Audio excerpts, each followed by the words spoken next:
the worst apologists for the environmental movement, in my experience, are executives from the oil companies. They really do not care whether energy prices are being driven up. They do not care about people dying in fuel poverty. They pay lip service to this stuff, but actually all they think about is the bottom line. Let's talk about these numbers. I know Lord Monckton said it would kill 1 billion people if they put the Copenhagen Treaty in that even raised taxes more in the third world than the West, and it was all a big double cross.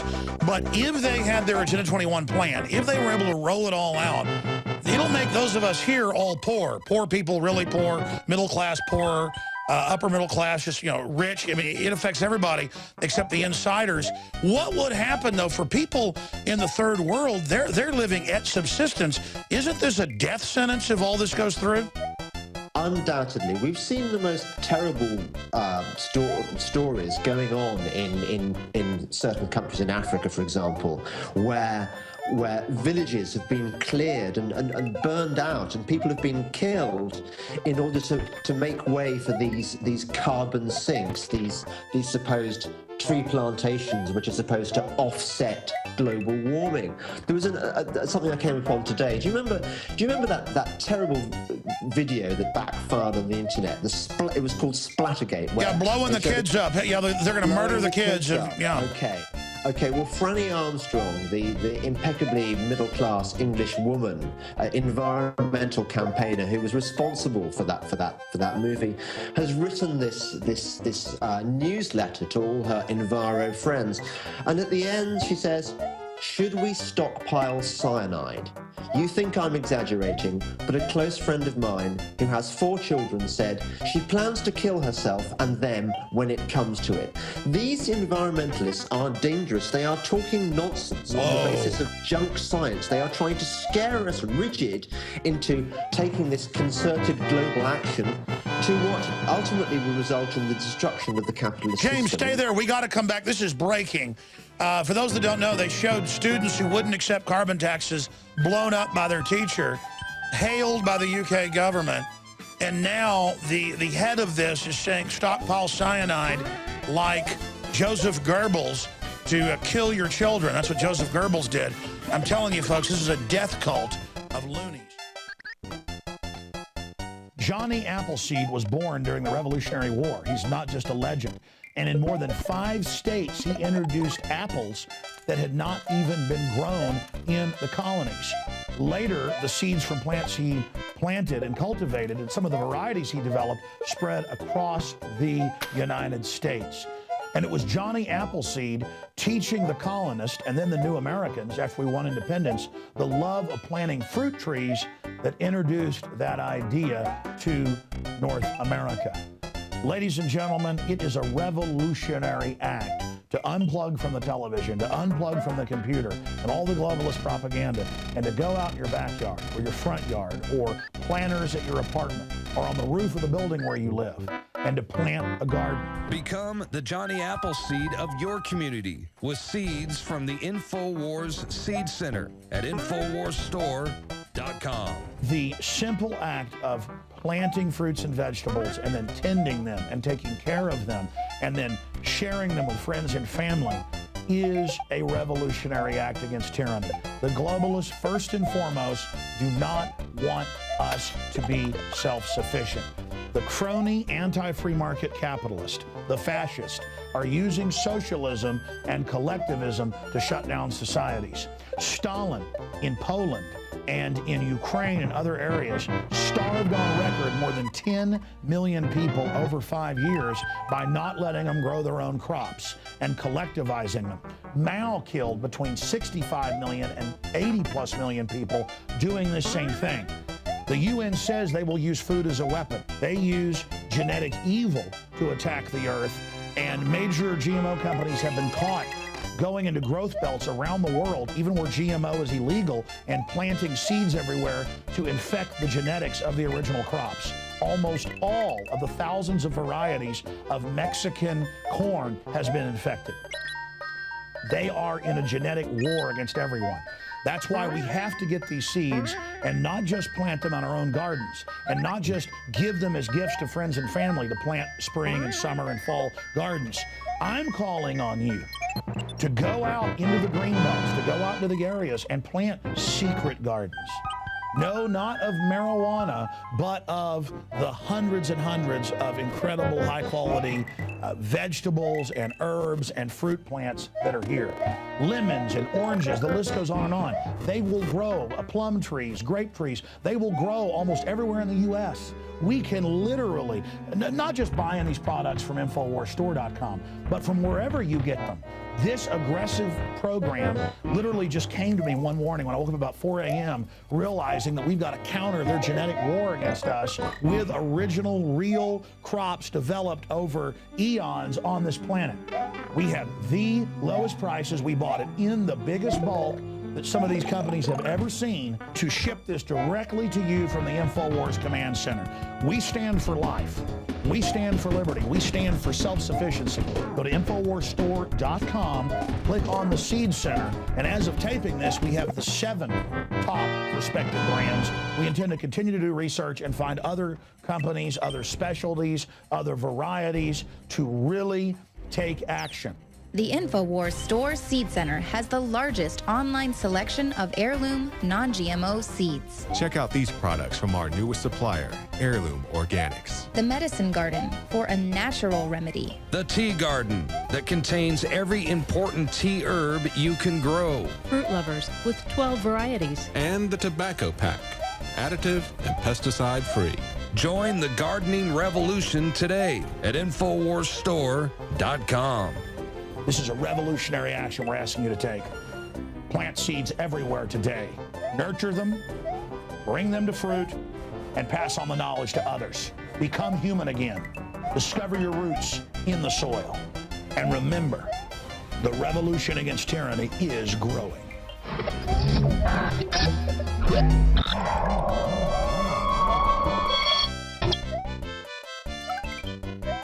Who's going to go along with the environmental carbon taxes? And those that say no, they kill them. Now, they've called in the Guardian for environmental fascism. They call it that. And it's time to have rationing, of course, for themselves, kind of like the socialists in France, over 100% taxes for the general public this last year to bankrupt people, but they're all exempt. That's a big scandal, but nobody got in trouble. They have the troops, they have the guns.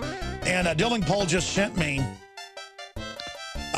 the article that one of his friends sent him from her internal Kickstarter program of the lady that was behind that video and that program with 1010 talking about reportedly cyanide. So I want you to read from that because Dr. Eric Pianka at UT broke down crying at the Texas Academy of Sciences. He's gotten national awards and international awards in Europe. In fact, I think Prince Philip has been at one of his events. No, it was Prince Charles. And he projected a PowerPoint of skulls, a photo actually of the Khmer Rouge. And the FBI even went and talked to him. He's there with the biology department at UT at the time. And he said it's sad, but he and his family are ready to die. Soon the airborne Ebola will be released. And then I had his graduate students send me threatening emails, and I would check their name and find them working at bioweapon labs in white coats, you know, graduating a decade ago.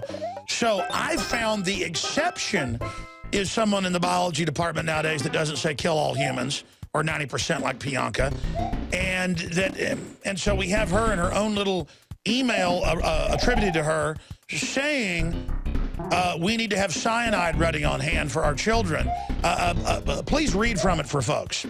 Yeah, okay. She writes to her fans. She says, "You've probably heard the appalling news that for the first time in human history, the concentration of carbon dioxide in the atmosphere has just passed 400 parts per million, which means that we are heading for an even worse scenario than the one we depicted in The Age of Stupid." That was a film she made, another Enviro scare movie she made earlier on. And she says, so what the hell are we all going to do now? Should we pile pressure onto the UN in the hope that they defy all expectations and finally make the international agreement needed to slash global emissions? Should we start a national strike, bringing the country to a standstill until the government goes onto a war footing on climate change? Should we all go into survivalist mode, buying up guns and fortifying our homes? It sounds extreme, but it's not a coincidence that people working on climate change are buying pieces of land far away from centres of population to move their families. And on she goes like this, and then she mentions this friend of hers. This friend, she says, should we stockpile cyanide? You think I'm exaggerating, but a close friend of mine who has 4 children said she plans to kill herself and them when it comes to it, in a Goebbels style. Isn't it great? Simply amazing. And we're going to show a text document of that newsletter on screen. This is really like a Hail Bob cult. And meanwhile, they're not worried about any of the real issues that are going on because I'm concerned about nuclear weapons proliferation. Some of the GMO stuff's a real problem. But, I mean, we've got to tax carbon dioxide. But then the obvious lie, even NASA and all the scientists that have done ice core, mud core, they all know that carbon dioxide we're in a carbon dioxide low range. I've seen reports that it's been over 100 times higher before. And I mean, what are they talking about? Oh, yeah, absolutely. In the Holocene optimum, it was there were many times more.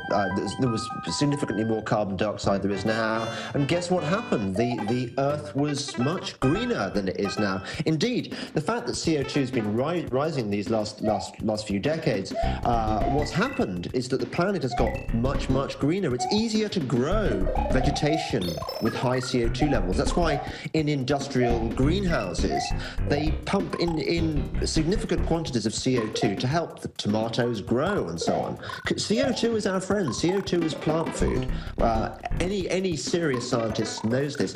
By the way, can I credit my excellent friend Phelim McAleer, director of a fantastic film called Frack Nation, who sent me that scary email from Franny Armstrong. And I can also point out, Alex, this is what shocks me about that Splattergate movie that we saw earlier on, and this woman. The people involved in this were not kind of your average scary eco-fascist loons. These were respectable people like Gillian Anderson, you know, the girl from the X-Files, the actress. She was in the Splattergate movie. Tom York, Radiohead. They did the soundtrack to it. You had famous football players from various and teams. The main thing is a lot of people, they get involved mean well. And so it just so well. But have you not noticed in the leadership of these groups, it's really more like a eugenics death cult? I think it is a eugenics death cult. And actually, it's no coincidence that a lot of the people who were big into eugenics in the 40s and 50s graduated to environmentalism in the 60s and 70s. Oh, they admit that's what they changed the name of the journals over to that. They admitted that was the strategy, yeah. At the heart of environmentalism is a deep misanthropy, a deep suspicion of the human race. This generalized feeling that we do not belong on the planet. We should really do the planet a favor and wipe ourselves all out. Let's be clear. We don't belong. We're only there to pay taxes and serve the kleptocrat control freak class. They are the guardians. They need to continue on. Oh yeah, Ted Turner will inherit the earth, of course, while the rest of us die. I mean, Ted Turner's buying out whole swathes of America, while we're all driven into poverty because of the environmentalist causes. Yeah, what do you make of Prince Charles saying, "Don't take a hot shower," and then getting money to heat their palaces, and then old ladies have to get on buses to stay warm, as came out last year because their gas is turned off? I mean, how does a prince with literally billions of pounds of stuff come out and tell people, when he's got dozens of jets and valets and all this, that we shouldn't be able to take a hot shower? Yeah, well, the scary thing is, Alex, that this guy is our future king. I'm hoping the Queen will reign forever, so that Prince Charles never gets to take over, because it is extraordinary, as you say, the hypocrisy. He jetted over a few years ago to Rio de Janeiro with his massive entourage to tell us that we had just 100 months left to save the world. He travels in one of the world's most expensive sports cars, an Aston Martin, but hey, it's okay because it's powered by biofuels. And this guy has the temerity to lecture us on how to live our lives more frugally, more eco-friendly. Unbelievable. Let's get back to fracking, because again, there are cases where you got some of these companies in areas that are being sloppy, getting into water tables. But from when I've actually gone and researched it, a lot of this stuff, when they're going 10,000 feet down, they're not even near water tables. They've got to concrete it in. They're getting the oil, and then you've discovered, and I've seen the articles, that a lot of big oil, the Saudis, the Russians, they do not want Texas, especially where I live, getting its own oil. Look, if the Environmental Protection Agency, which I think we can agree is about as close to eco-Nazism as it gets, oh, yes, if even they cannot find serious evidence to show that fracking is dangerous, then I think we can be fairly confident that fracking is not a real problem. Look, the only reason that the American economy right now is not tanking more than it currently is, the only reason is that it has been saved by shale gas and shale oil. That has brought down the cost of energy. It has made American jobs more competitive. And that's on record. That's on record. They're not debating that. No. It means that no longer is American industry offshoring. Industry is now coming back to America. America has been saved by shale oil and shale gas. And there are lots of vested interests which do not like this. Everything from the green movement campaigning for more useless renewable energy like ugly, landscape-destroying, sleep-disturbing, health-ruining wind farms. Well, hold on. Before your cat leaves, I see it in the background behind you there. It's about to jump off. Before your cat leaves, the fake PETA people and the rest of it are actually a bunch of eugenicists, and I know because I've had family that actually worked and got into the upper sanctum before they got deprogrammed and woke up and got out of it. Very few have actually gotten into the upper sanctum. All the stuff that exposed PETA a few years ago actually came from my wife, but she didn't write the book on it. They used the book primer to actually do the investigations and find out it was true. In fact, a lot of what she said is not even known because it's so over the top that people wouldn't believe it. But they are really the animal liberation front, basically. And it's not even about animals. It's about, again, letting governments say they have a vote because they vote for the animals. But then they say you shouldn't be allowed to have a cat or a dog, and they're going to have to be gotten rid of, and that it should be outlawed for you to have a domesticated animal. So that also ties into feeding animals. Your own animal is bad. You're going to have to give up your cat. What's its name, James? It's called Runty. Oh, my gosh. I can tell that cat likes you. Well, what, you put it out for the interview? Or it would be on the keyboard right now? I'm trying to get in with the animal freaks. You know, maybe they won't come around and kill me when they see that I've got a pet that I care about. But actually, a lot of the environmentalists are saying they're going to get rid of domesticated animals. Well, I suppose you've got sort of various factions, the pro-pet faction and the anti-pet faction. Maybe they'll slug it out and kill each other. Well, that was a nice cat.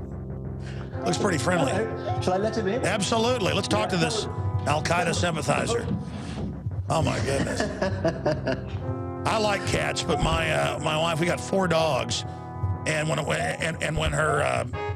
first met her, she had 2 cats, and they got old and died. But I said, look, no more animals. So I'm like holding the line at a bunch of fish and lizards my kids have, and 4 dogs. And snakes. I like snakes as well. Of course, they don't want global warming. They're hoping for an ice age, the snakes.